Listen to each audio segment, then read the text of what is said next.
Um dia uma criança me parou, olhou. É sequência? Pode ir? Um dia uma criança me parou, olhou nos meus olhos a sorrir, caneta e papel na sua mão, tarefa escolar para cumprir. E perguntou no meio de um sorriso que é preciso para ser feliz. Amar como Jesus amou, sonhar como Jesus sonhou, pensar como Jesus pensou, viver como Jesus viveu, sentir o que Jesus sentia, sorrir como Jesus sorria. E ao chegar ao fim do dia, eu sei que dormiria muito mais feliz. Sentir o que Jesus sentia, sorrir como Jesus sorria. E ao chegar ao fim do dia, eu sei que dormiria muito mais feliz. Ouvindo o que eu falei, ela me olhou e disse que era lindo o que eu falei. Pediu que eu repetisse, por favor, que não falasse tudo de uma vez. E ela deu-me um beijo demorado e ao meu lado foi dizendo assim: amar como Jesus amou, sonhar como Jesus sonhou, pensar como Jesus pensou, viver como Jesus viveu, sentir como Jesus sentia, sorrir como Jesus sorria. E ao chegar ao fim do dia, eu sei que dormiria muito mais feliz. Sentir o que Jesus sentia, sorrir como Jesus sorria. E ao chegar ao fim do dia, eu sei que dormiria muito mais feliz. Depois que eu terminei de repetir, seus olhos não saíam do papel. Toquei no seu rostinho e a sorrir. Pediu que ao transmitir fosse fiel. E ela deu-me um beijo demorado e ao meu lado foi dizendo assim: amar como Jesus amou, sonhar como Jesus sonhou, pensar como Jesus pensou, viver como Jesus viveu, sentir o que Jesus sentia, sorrir como Jesus sorria.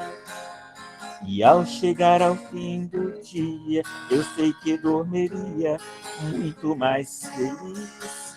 Sentir o que Jesus sentia, sorrir como Jesus sorria. E ao chegar ao fim do dia, eu sei que dormiria muito mais feliz. Feliz.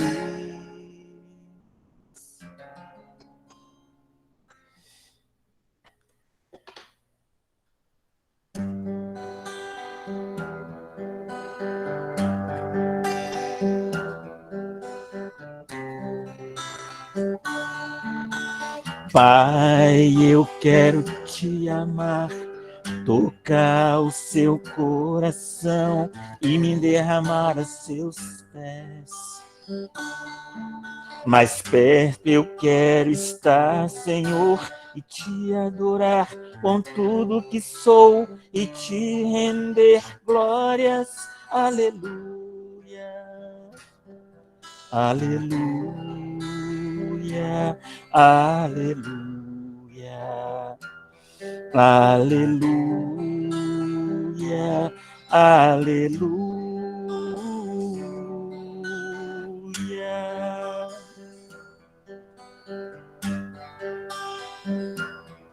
Quando lutas vierem me derrubar, firmado em ti eu estarei. Tu és meu refúgio, ó Deus. Então não importa onde estiver, num vale, num monte, te adorarei. E a ti eu canto glórias, aleluia. Aleluia, aleluia, aleluia, aleluia.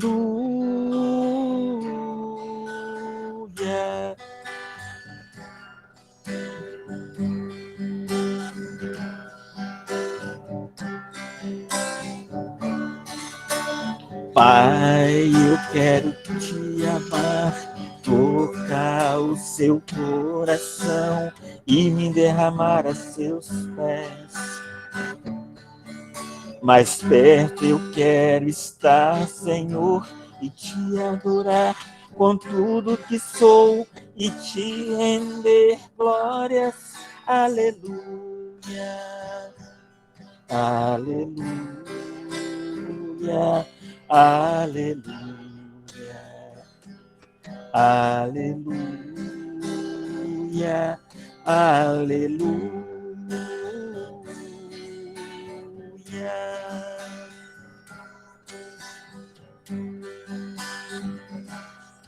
Quando lutas vierem me derrubar, firmado em ti eu estarei. Tu és meu refúgio, ó Deus. Então não importa onde estiver, num vale, num monte, te adorarei. E a ti eu canto glórias, aleluia,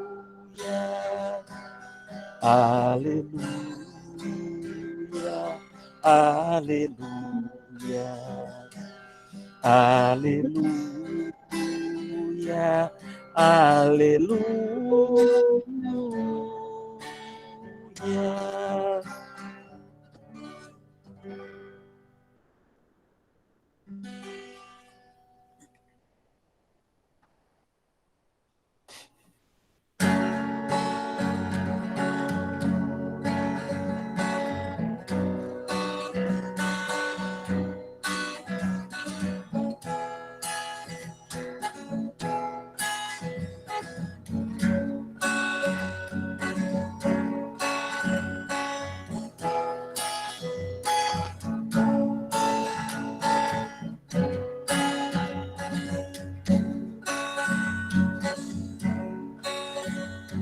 Um certo dia um homem esteve aqui, tinha o olhar mais belo que já existiu. Tinha no cantar uma oração, no falar a mais linda canção que já se ouviu. Sua voz falava só de amor, todo gesto seu era de amor e paz. Ele trazia no coração. Ele pelos campos caminhou, subiu as montanhas e falou do amor maior. Fez a luz brilhar na escuridão, o sol nascer em cada coração que compreendeu que além da vida que se tem, existe uma outra vida além. E assim, o renascer, morrer não é o fim. Tudo que aqui ele deixou não passou e vai sempre existir. Flores nos lugares que pisou e o caminho certo para seguir. Tudo que aqui ele deixou não passou e vai sempre existir. Flores nos lugares que pisou e o caminho certo para seguir.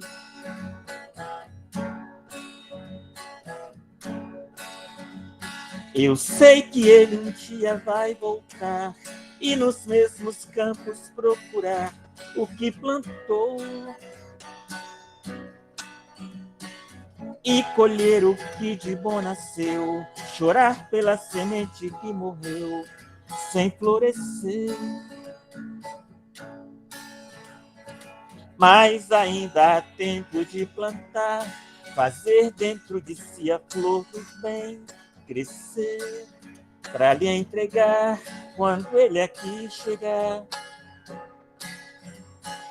Tudo que aqui ele deixou não passou e vai sempre existir.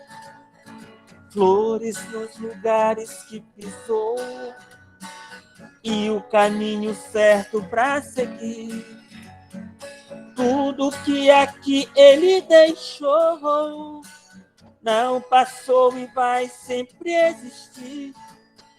Flores nos lugares que pisou e o caminho certo para seguir.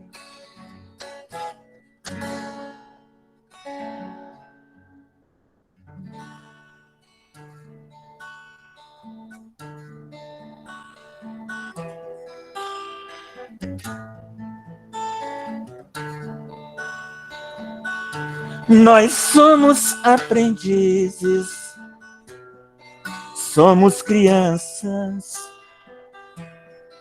Todo o meu passado eu trago na lembrança. Chico Xavier foi o professor, exemplo de fé, exemplo de amor.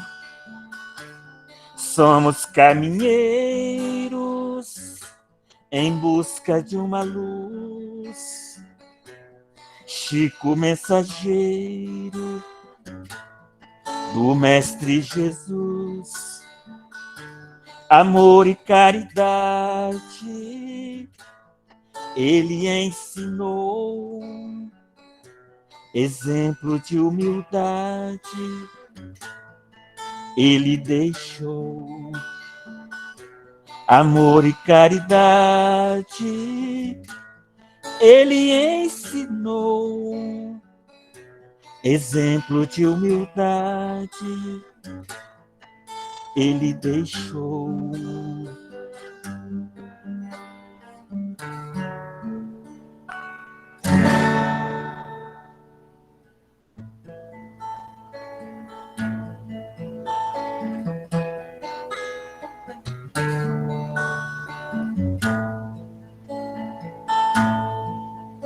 Nos deu seu exemplo de fé, de força e compreensão. Mostrou o caminho do bem, ensinou a ter união. Você teve a vida sofrida, mas sempre queria nos dar de melhor. Em seus momentos difíceis, ficamos unidos sempre ao seu redor.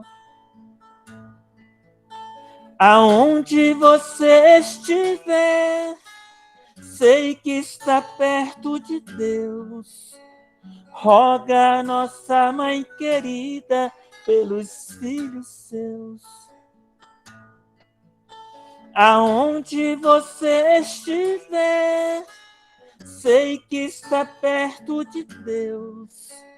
Roga a nossa Mãe querida pelos filhos seus. Ave Maria,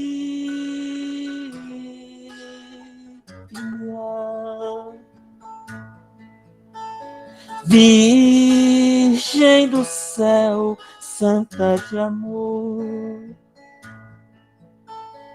tem vosso olhar toda a magia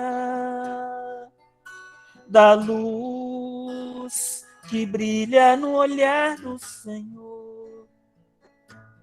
Venha a nós a graça que esplende de vós. Venha a nós o vosso amor. Dai paz, amor, felicidade. Aqui na terra onde andamos ao léu. Fazer triunfar no mundo a verdade. Ó vós que sois a rainha dos céus. Ave Maria.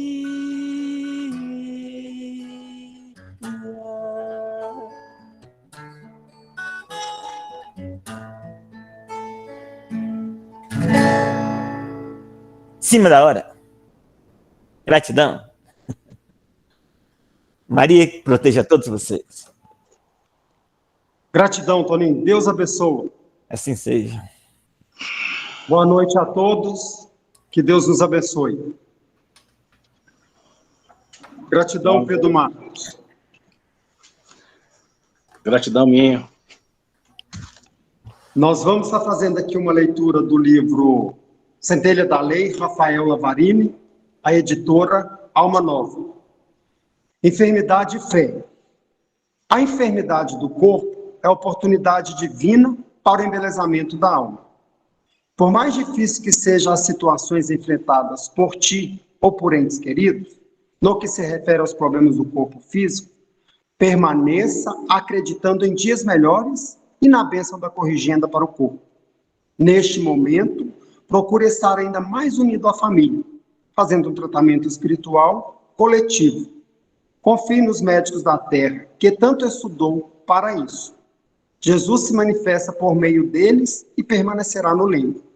Davi, no seu famoso salmo, assim nos ensina: ainda que eu andasse pelo vale da sombra da morte, não temerei mal algum, porque tu estás comigo. A tua vara e o teu cajado me consolam. Salmo 23, 4. Neste momento, vamos acerenar os nossos corações, respirar bem fundo, elevar o nosso pensamento a Deus, agradecer a Ele o dom da vida, a oportunidade da encarnação, os amigos de caminhada, e a esse momento de estudo, de reflexão, que Ele nos oferece a cada domingo, para que possamos compreender, aprender e colocar em prática esses ensinamentos do Cristo. Agradecer também a Jesus, o nosso mestre, o nosso modelo e o nosso guia, que não desiste da gente um só momento. E quando se faz necessário, Jesus nos carrega no colo. Naqueles momentos de maior aflição, nós compreendemos que Ele está nos carregando no seu colo.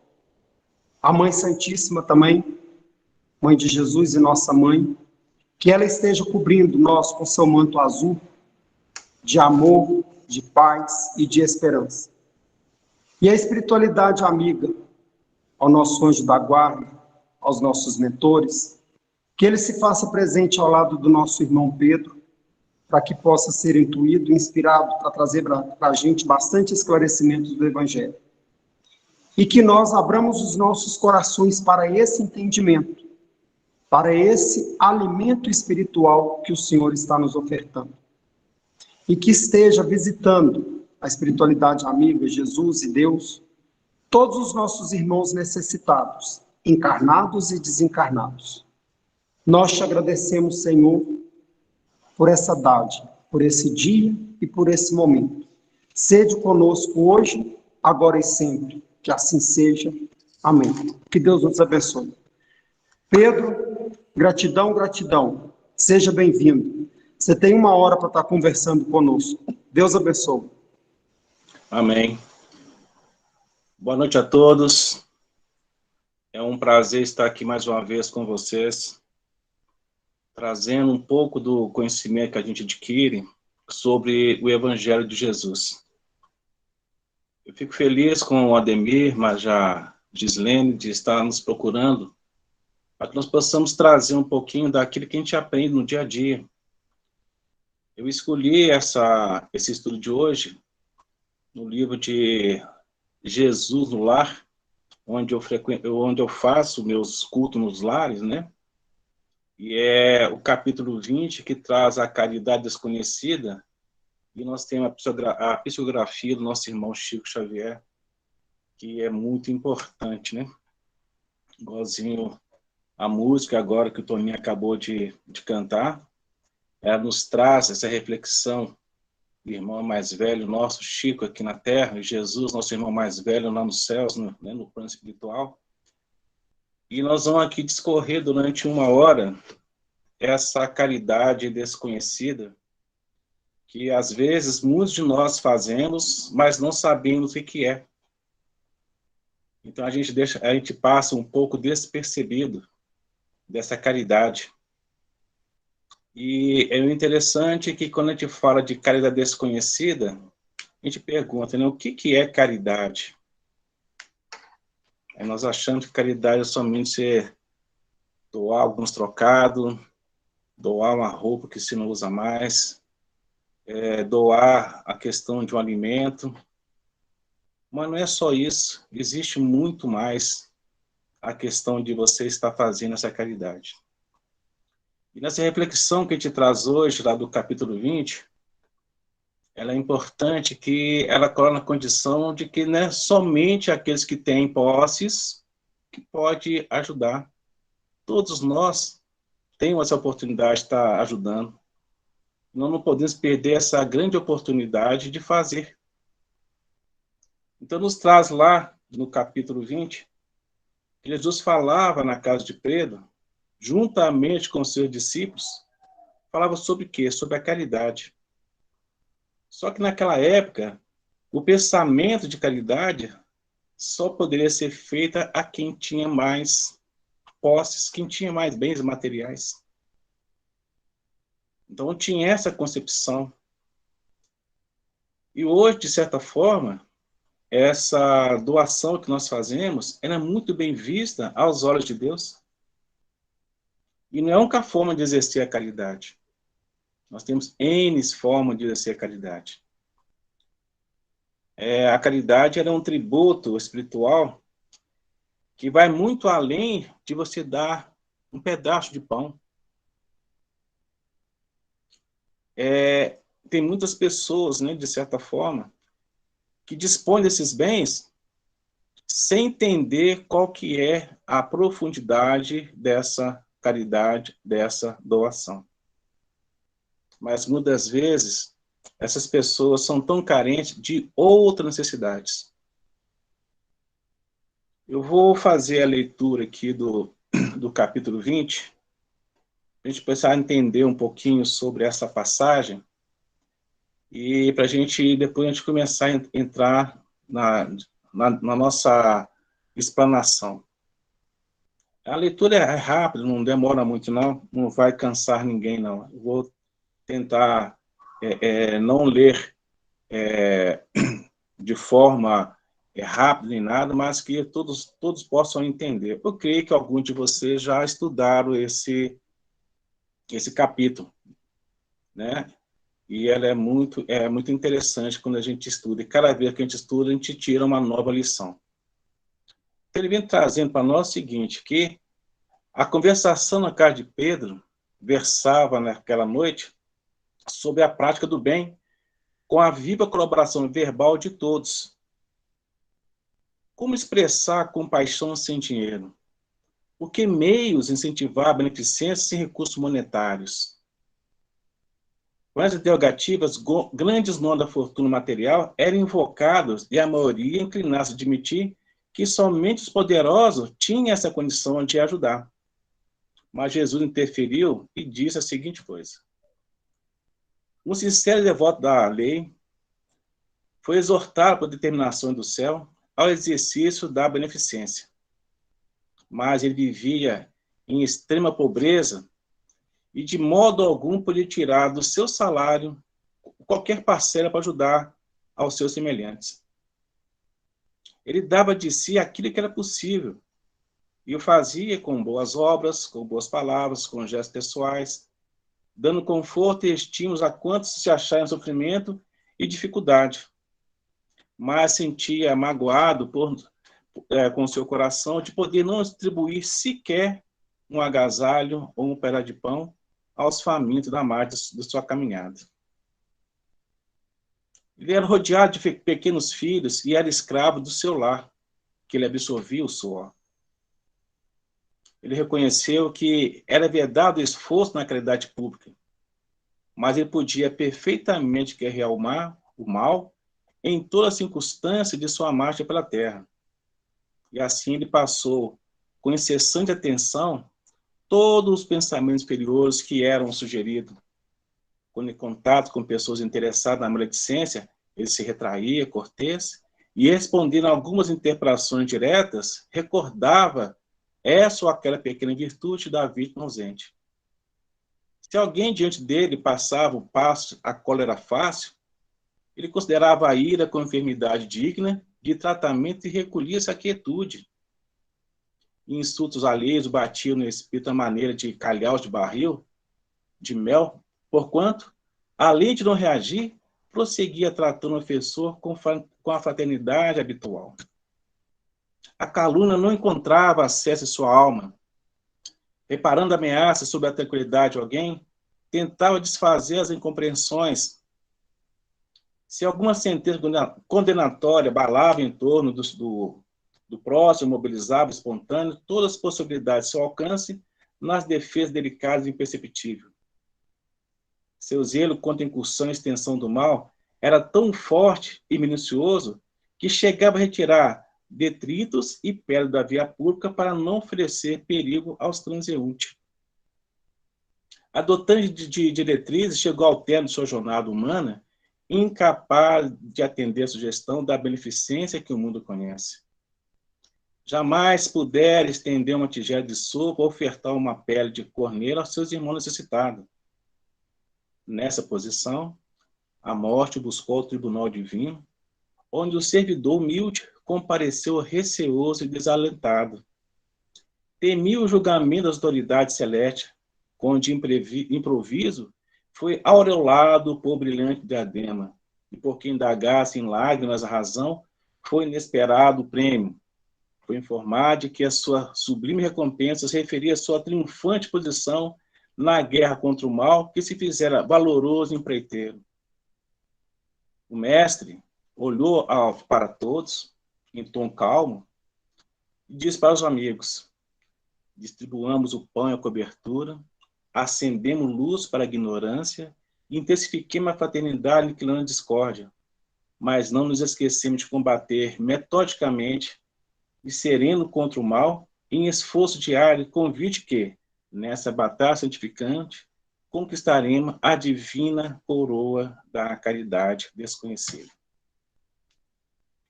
Então, gente, essa leitura, ela é muito profunda, quando a gente fala sobre caridade, e a gente traz lá o seguinte: o que vem ser caridade? Segundo o Espiritismo, a caridade é um verdadeiro amor. É o amor puro e incondicional, sem interesse em qualquer situação. Ao mesmo tempo, é o seguinte: você se colocar no lugar do próximo, você se doar sem pedir algo em troca. Essa interpretação, ela está lá no livro lá na questão 863, né? Justiça, Amor e Caridade, do Livro dos Espíritos, e também no capítulo do Evangelho segundo o Espiritismo de Kardec. Essa caridade a configura como assim de todo o Evangelho de Jesus, e é a sua sublime virtude que conduz à nossa perfeição espiritual. E quando a gente fala de caridade desconhecida, a gente pega, né, gente, essa caridade. Tem uma passagem interessante lá do óbolo da viúva, em que Jesus, com seus discípulos, via as pessoas tirando o bolso, né, jogando moedas, aquilo que lhe sobrava. Mas aquela mulher viúva, ela tirou o que ela tinha e doou. Mas por que ela doou o que ela tinha? Porque ela sabe, ela passou por aquele processo, ela entende aquela situação daquelas pessoas que ali estavam necessitadas. Então, nessa condição, Jesus explicou para os apóstolos que aquela viúva, ela foi mais caridosa do que aqueles que tinham muito. E nós outros, às vezes, o fazemos dessa forma. Nós damos aquilo que está sobrando. Não nos damos aquilo que a gente tem para poder suprir o outro. Se a gente for analisar friamente, quantas opções, quantos tipos, quantos atos de caridade nós podemos oferecer para o próximo? Existem tantas coisas que a gente pode doar para o outro, repassar para eles essa questão nossa de ser caridoso, mas às vezes nós esquecemos que também nós necessitamos da necessidade. Porque existe uma carência de cada um que às vezes a gente não sabe. Mas quando você começa a trabalhar essa questão interna, essa reforma íntima de cada um, a gente começa a perceber essa necessidade de transformação. A gente vê que lá na questão 866, no Livro dos Espíritos, traz para a gente o seguinte: qual que é o sentido da caridade por Jesus? Aí ele vai lá para nós: benevolência para com todos, indulgência para com imperfeições alheias e perdão das ofensas. Benevolência, indulgência e perdão. Talvez a benevolência mais a indulgência a gente consegue mensurar nesse processo e seguir em frente. Mas o perdão, acho que é mais complexo, né? Às vezes as pessoas não conseguem perdoar nem se perdoar. Não consegue ver essa questão de perdoar, que quando você perdoa, você tira um peso das suas costas. Você se eleva quando você perdoa. Lógico, evidente que uma ofensa que te foi feita, e quando você automaticamente você perdoa, não vai ser a mesma pessoa, mas você continuar sendo aquela pessoa que talvez naquela oportunidade você pode aconselhar e vai ser a última pessoa a ser procurada e você vai dar essa oportunidade, essa caridade de estar sentado, conversar e mostrar o caminho reto. Lá diz também o seguinte, que o amor e a caridade são um complemento da lei de justiça. E esse sentido dessas palavras de Jesus, que é tão forte também, que é amai-vos uns aos outros como irmãos. Aí vem que a pergunta, mas eu irmão de quem? Eu sou irmão do filho do meu pai. Mas se a gente analisar friamente, nós somos irmãos, nós somos da mesma possibilidade, a grande família universal. Jesus veio esse orbe mostrar para a gente que nós devíamos sempre nos colocar no lugar do outro. Sempre mostrar que é melhor eu ajudar do que ficar parado, estacionado. O que eu vou apresentar depois se eu ficar passando os meus dias, a minha vida em brancas nuvens? A minha vida fica melhor quando eu consigo, de alguma forma, ajustar, acolher, conversar com alguém que necessita de uma boa palavra. Talvez nem conversar, só de ouvir já é caridade. A doutrina espírita nos ensina que o amor é a mais pura energia. Nós somos energia. E essa energia que temos, quando você chega a uma pessoa que está com alguma dificuldade, talvez um sorriso, um abraço, um aperto de mão, um bom dia, uma boa tarde. Isso, de certa forma, você repassa energia para aquela pessoa e reanima o seu íntimo. Ela vai se sentir, de certa forma, restabelecida. E isso, de uma certa forma, nos traz essa oportunidade de sermos irmãos. E é o ensinamento de Jesus. Amar o próximo como a si mesmo. Mas quem é o nosso próximo? O nosso próximo é aquele que está mais perto da gente. O nosso próximo é o nosso irmão, a nossa família, esse é o nosso próximo. Se eu consigo ajudar esse meu próximo, com certeza eu vou estar em condições de ajudar o outro próximo.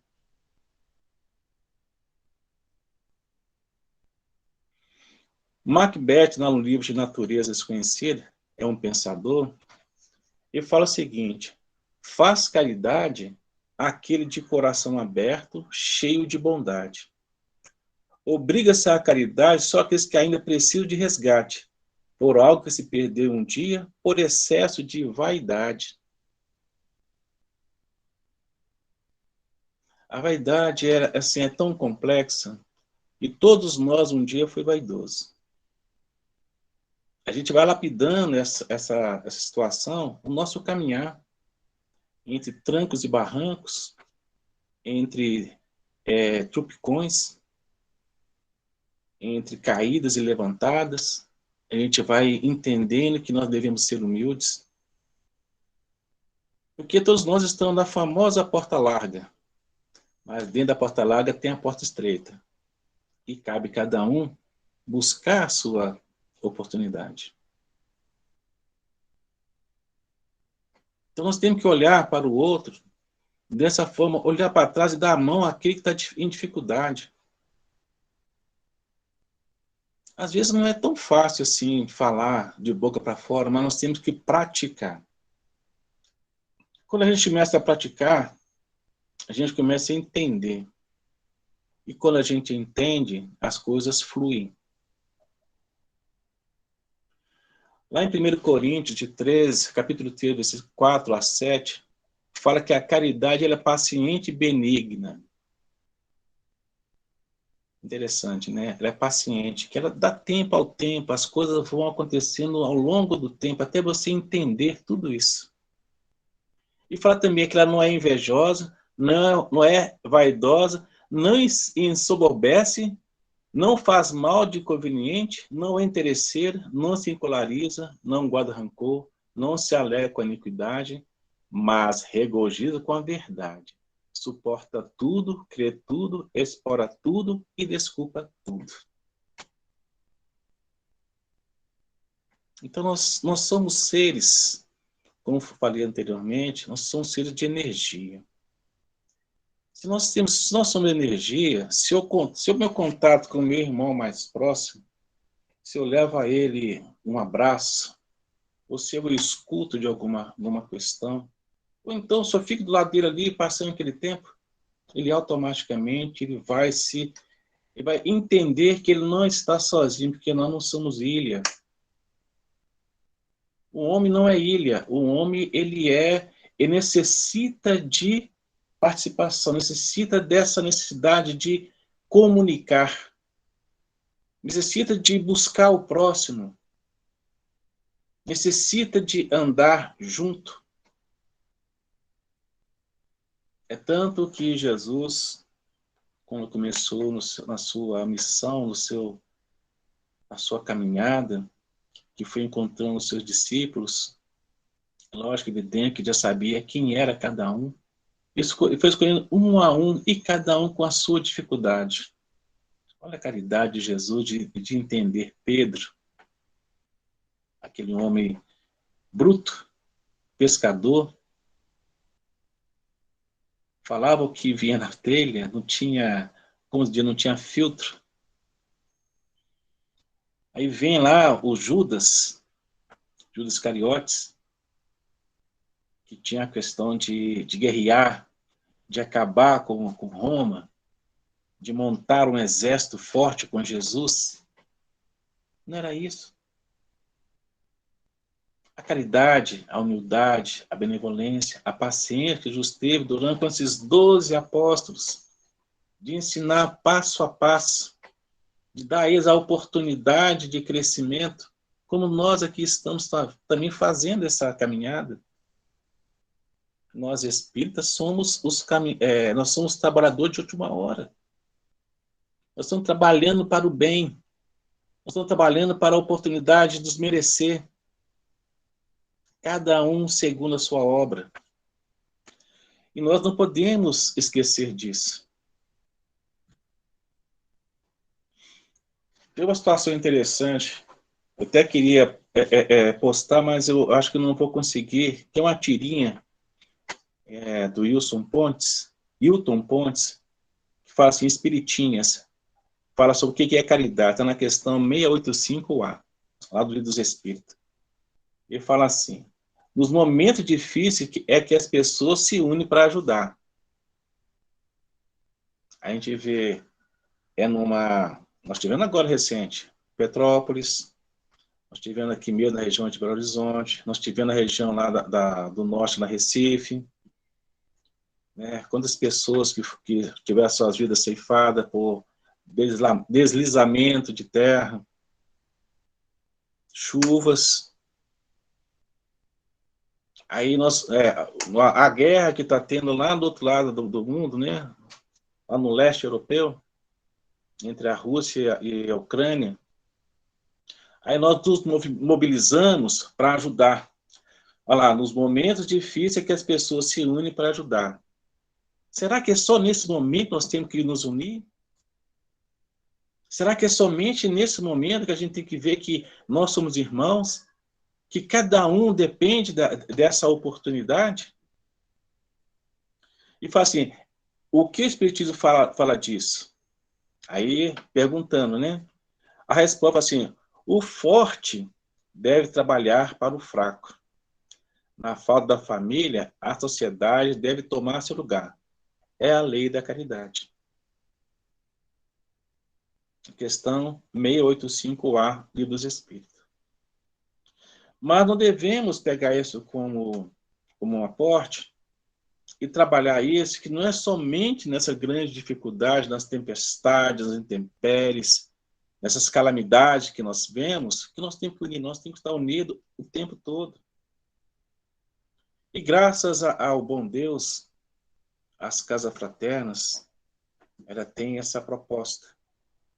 Não só a casa fraterna, mas também a outras congregações, nossos irmãos católicos, nossos irmãos evangélicos, também tem uma linha de raciocínio nessa possibilidade também de ajudar.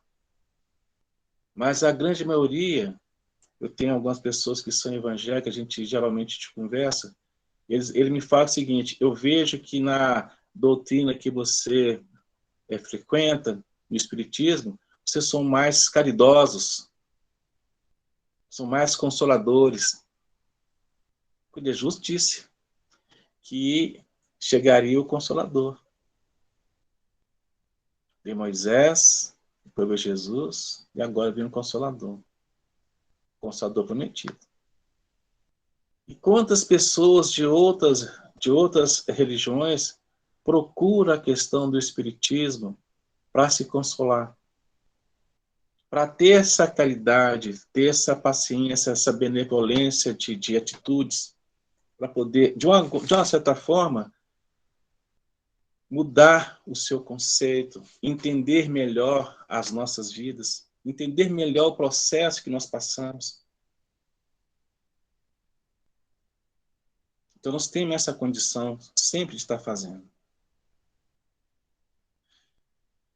A gente vive no momento hoje muito, muito turbulento. A gente sabe que a nossa vida não está fácil.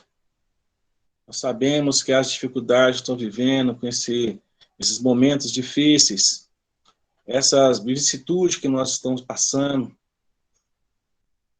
Todo dia alguma coisa, todo dia uma calamidade. Cada dia uma coisa diferente acontecendo. Nós vemos que as pessoas vivem naquela condição de vitimismo. Ninguém quer, de alguma forma, sair do seu lugar e fazer algo. Fica esperando as coisas cair do céu.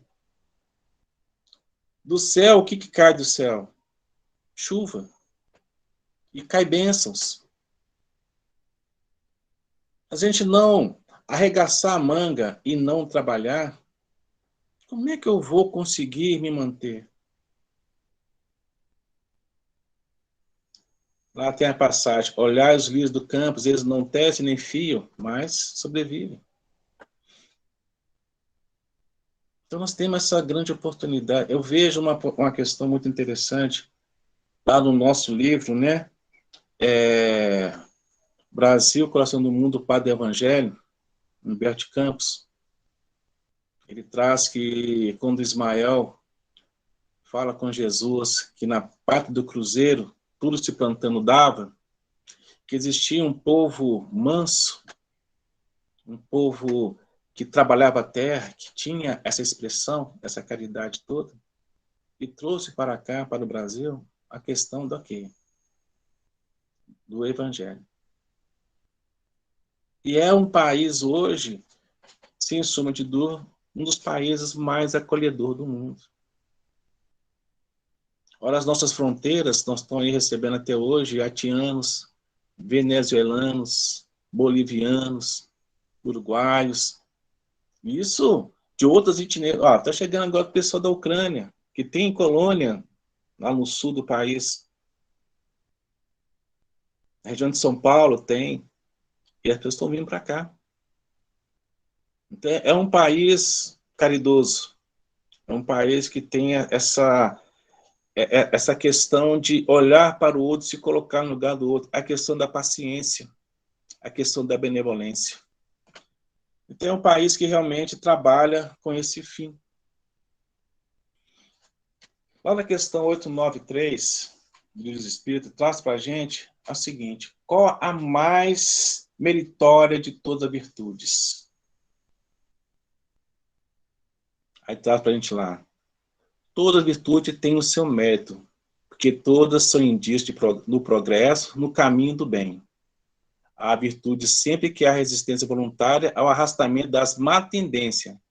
Mas o sublimar da virtude consiste no sacrifício do Deus pessoal para o bem do próximo sem segunda intenção. A mais meritória é aquela que se baseia na caridade mais desinteressada. A gente voltando lá no capítulo 20, quando fala lá do devoto, que ele recebeu essa questão, essa incumbência, né, de trabalhar a beneficência, ele quer fazer, mas não tem condições. E vive uma situação muito difícil. Além disso, ela tem filhos pequenos que necessita dele para poder sustentar. Ele quer, de alguma forma, ajudar o próximo.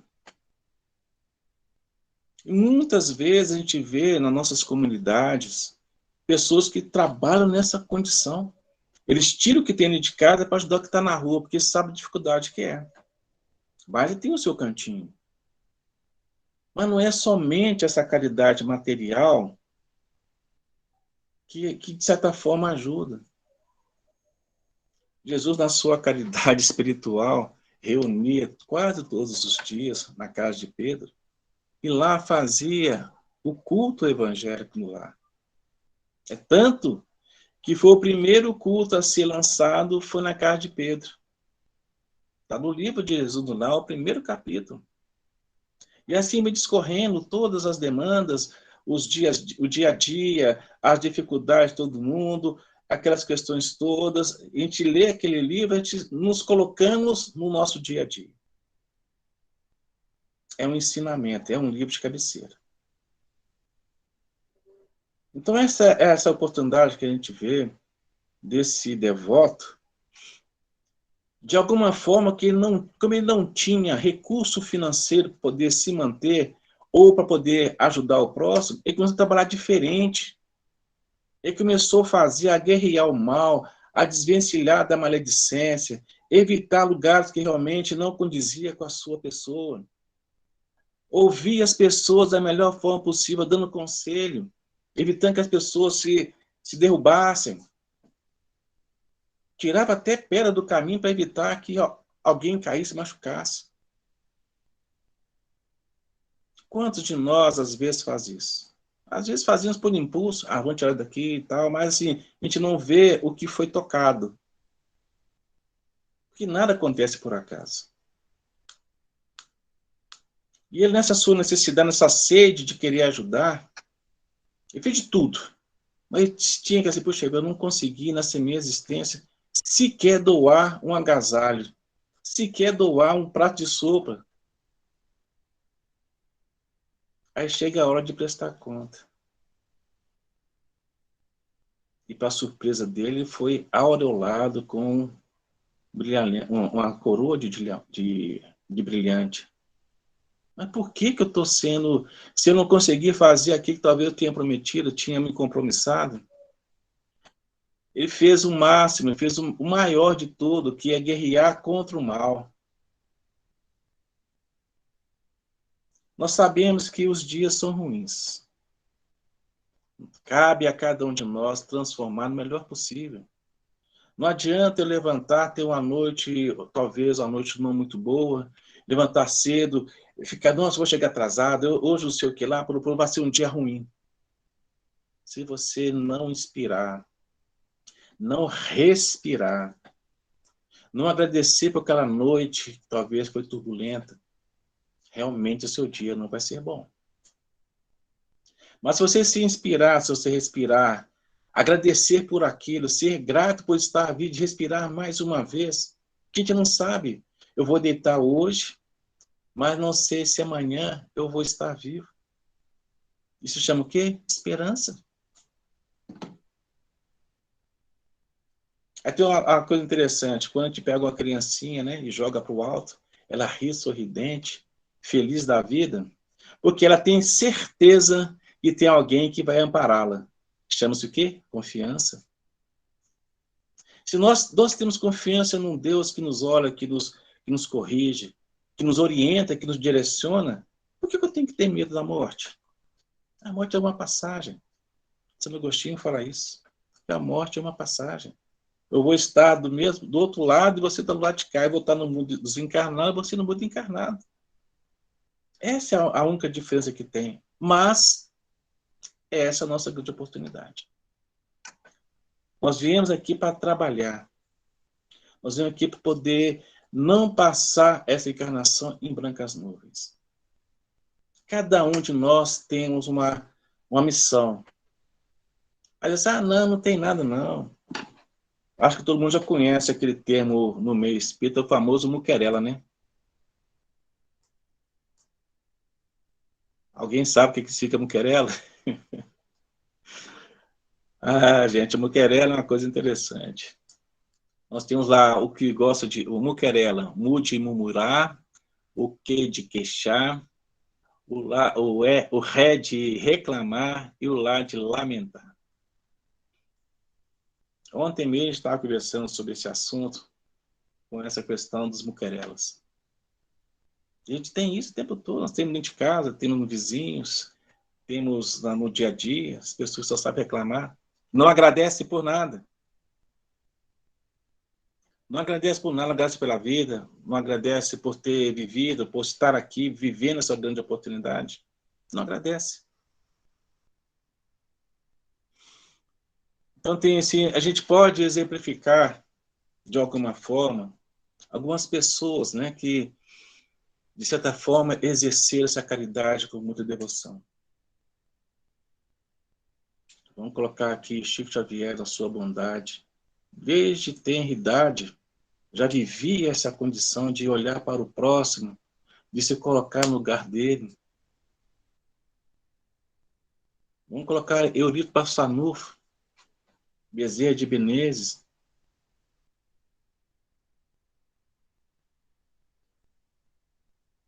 Nós temos aqui também a Santa Teresinha, de certa forma, que ela deixou um exemplo de simplicidade, de amor, que cada momento do dia dela era uma oportunidade de exercer a caridade. Irmã Dulce, Madre Teresa de Calcutá, o que essas mulheres fizeram? Você assistiu o filme, lê a biografia dessas duas mulheres, são icônicas dentro da nossa literatura. Viveu de caridade, viveu de benevolência, de paciência, e viveu para tudo. Madre Teresa viveu para quem? Para os pobres, mais pobres dos pobres. E mandou-se na mesma linha, caridosa.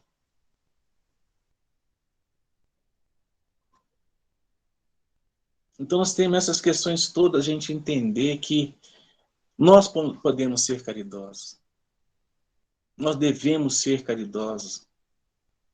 Porque a vida que nós temos aqui é uma caridade de Jesus para conosco.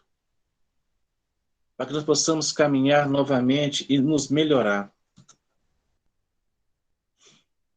A gente podia, de uma certa forma, tentar agradecer um pouquinho alguns atos de caridade dentro da nossa casa. Porque a gente começa a fazer caridade no lar. É olhando para o nosso próximo dentro de casa. E agradecer por tudo que for necessário. Uma coisinha mínima que for, agradecer. Gratidão. Antes da gente começar o nosso estudo aqui, era mais ou menos 5 horas, o Ademir mandou uma mensagem no meu zap, me agradecendo. A gratidão é minha, Ademir. A satisfação é toda minha de estar aqui. Com a caridade de vocês, estar me escutando. O maior prêmio que eu tenho é de ver vocês me ouvindo. Eu sou aprendiz. Eu não sei nada. Essa é uma caridade de vocês.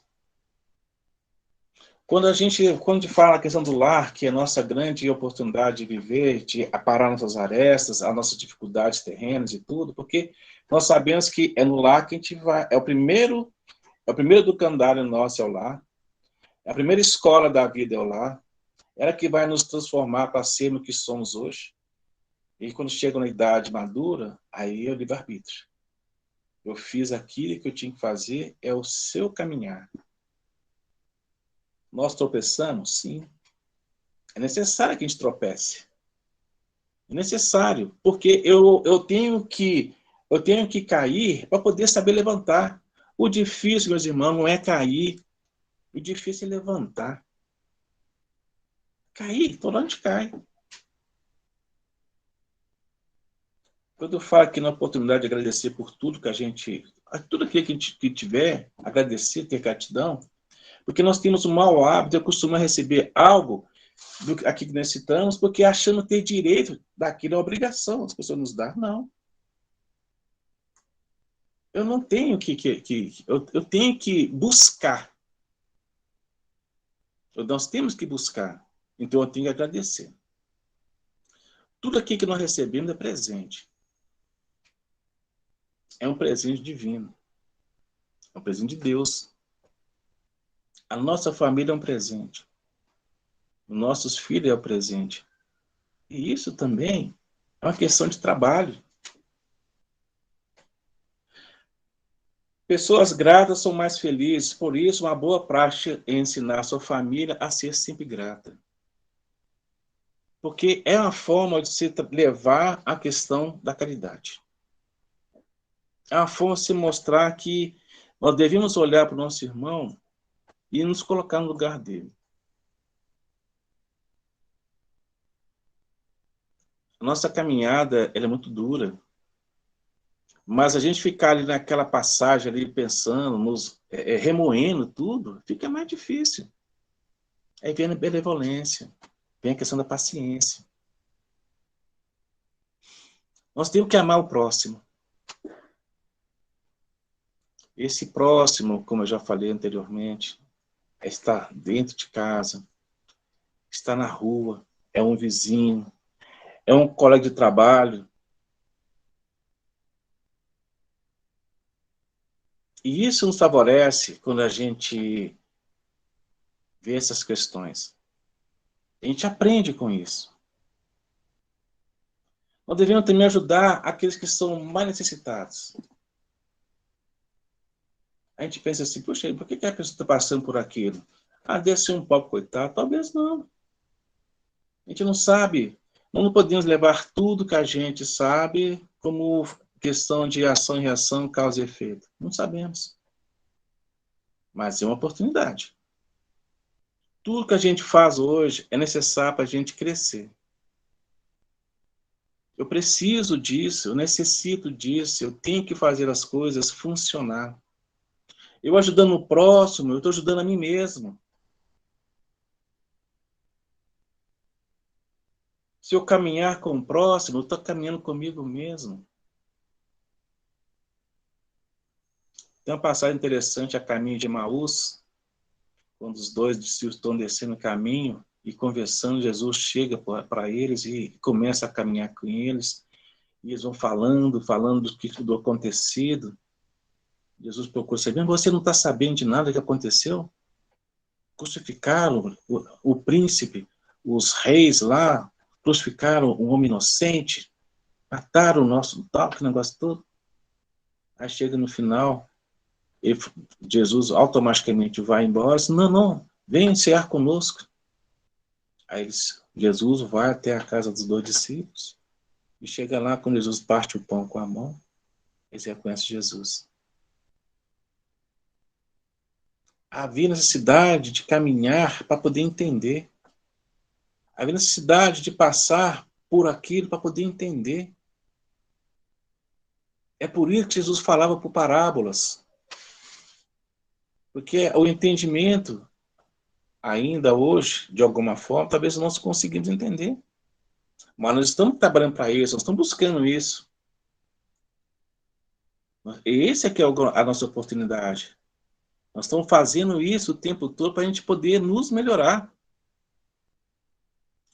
Lá na questão 897, que fala sobre a caridade moral e a caridade espiritual, não, material e moral, a gente traz aqui uma situação que todo mundo sabe, que é a parábola do bom samaritano.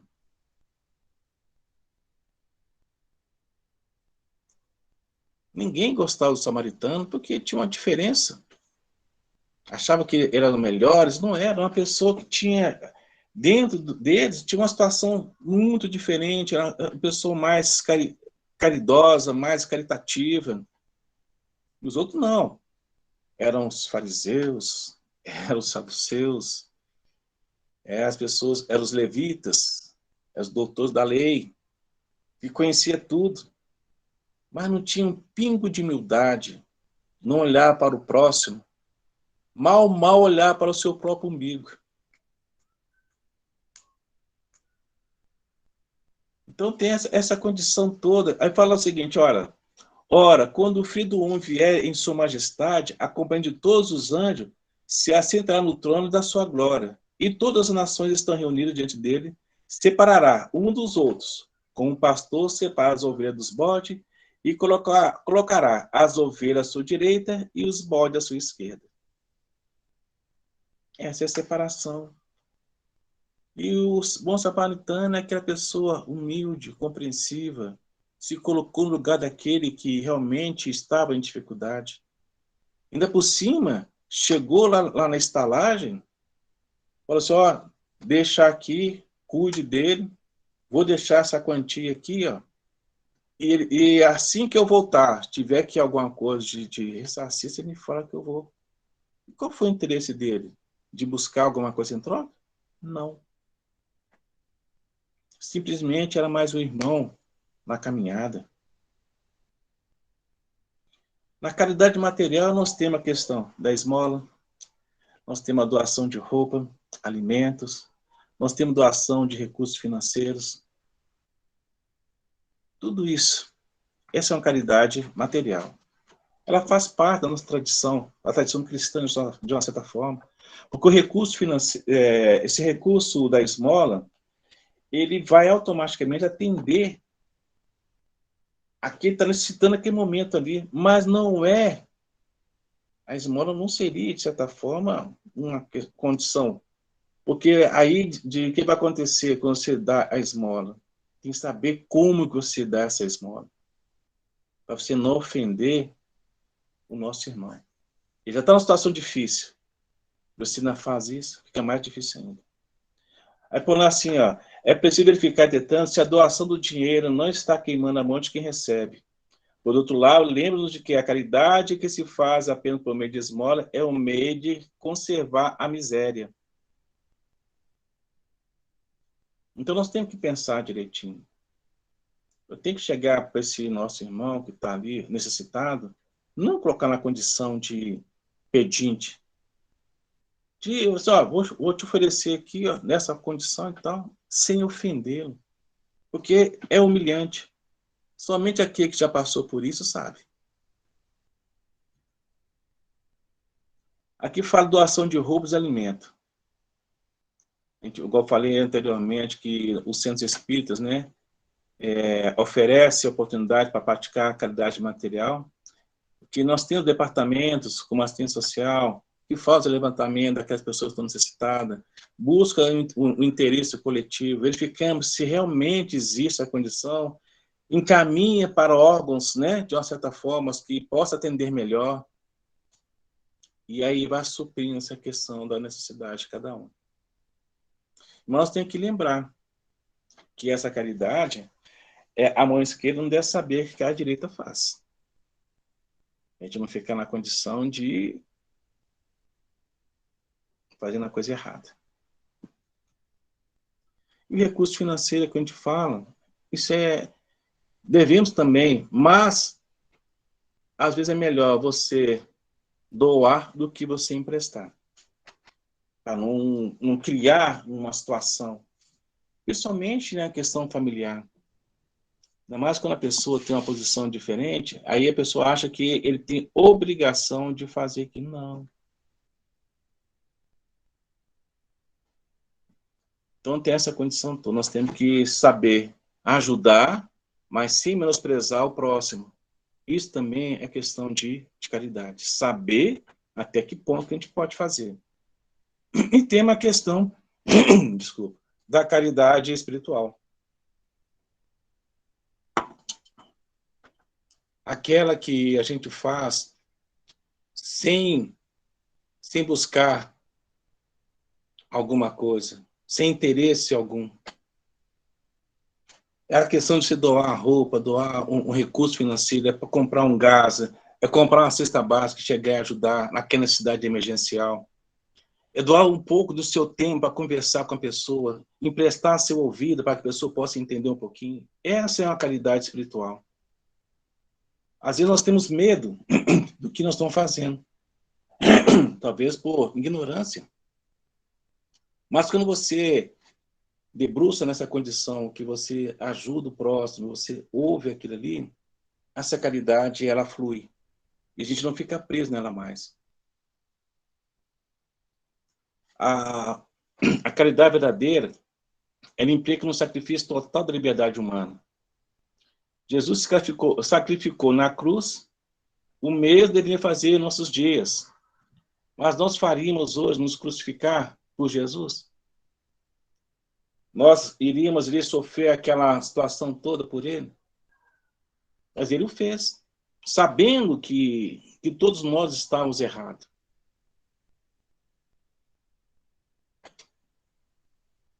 Então nós temos que buscar. E a gente, basicamente, aqui, nessa grande oportunidade desse capítulo 20, a gente vê que Neo Lúcio, ele dá esse exemplo vivo para a gente de como a gente tem que fazer a caridade. E, geralmente, a gente não tem recurso financeiro para fazer a caridade. E quando a gente tem, a gente busca de uma forma mais tranquila e serena para poder ajudar, talvez, aquela questão de imediata. Se a gente for fazer uma lista de quantas pessoas passam por dificuldade no nosso derredor, é enorme. Mas a caridade não é só essa igual eu estou falando, a caridade pode ser você conversar com a pessoa, ouvir os seus problemas sem repassar para outra, aconselhar, é também caridade. E essa condição aqui que ele traz desse homem, que ele não tinha recurso nem sequer para poder ajudar o próximo, e ainda por cima ele tinha o quê? Filhos pequenos para poder criar. Mas ele fazia tudo que ele podia para poder falar coisas boas, para poder ajudar o próximo, para poder levantar o moral daquele que estava caído, de esticar o braço ali naquele que estava na dificuldade, dar a mão, vão aqui, vão sentar ali, bater um papo, oferecer um copo d'água, né? Desanuviar os pensamentos ruins que nos cercam o tempo todo. Fazia-se silêncio quando alguém chegava e encolarizava. O exemplo que ele nos dá hoje, o exemplo vivo, de tentar sair da situação que é corriqueira hoje em dia, principalmente na nossa mídia, na rede social hoje, que a gente vê quantas coisas que a gente ouve aí que realmente não são boas. Mas no final de sua jornada, ele temia o julgamento da autoridade celeste. Ele tinha medo de, puxa vida, eu não cumpri aquilo que eu tinha condições, que eu tinha o compromisso de fazer. Mas ele foi laureado com a coroa de brilhante pelo seu valoroso trabalho de guerrear o mal. E é o nosso trabalho diário de estar guerreando o mal que está aí na nossa porta o tempo todo. Então, meus amigos, a gente está já no final da nosso estudo, né? Eu espero que a gente possa ter entendido um pouquinho sobre essa caridade. Que todos nós somos caridosos. Nós temos essa energia, essa luz que está em cada um. Que possamos abraçar os nossos irmãos que estão em dificuldade. Dar um pouquinho de alento para eles nessa questão de ajuda. Ser menos egoísta, que às vezes nós somos, né? A gente tem essa questão de ser egoísta, de às vezes não querer ajudar. Pensar naquela viúva, lá no óbolo da viúva, que ela doou o que ela tinha, enquanto os outros estavam doando o que sobrava. Quando a gente for fazer uma doação, não menosprezar nosso irmão, olhar com ele com certo carinho, atenção, principalmente se tiver criança. A gente vê muito aí nos pontos de ônibus, né, nas ruas da nossa cidade, seja aí na cidade de vocês, seja em Contagem, a região metropolitana de uma geral, a gente vê muita gente passando dificuldade. Se a gente pudesse, a gente todo dia sairia com alguma coisa a mais para poder ajudar todo mundo. Mas como o nosso devoto, façamos como ele. Vamos canalizar energias positivas. Eu sempre saio com minha esposa, a gente passa para uma pessoa, passa dificuldade, ela fecha os olhos, faz a mentalização e pede por aquele que está necessitado ali. Depois ela me fala, não, eu pedi para aquele irmão ali, só bom que você pediu. Porque você está pedindo também para você. E que passamos nós dessa grande oportunidade que temos, de trabalhar com isso, de ajudar quem necessita, porque nós estamos ajudando a nós mesmos. E assim, gente, a gente interrompe o nosso estudo de hoje, de forma agradecida a Ademir, Gislene, a paternidade, por ter me dado mais essa oportunidade para a gente continuar buscando,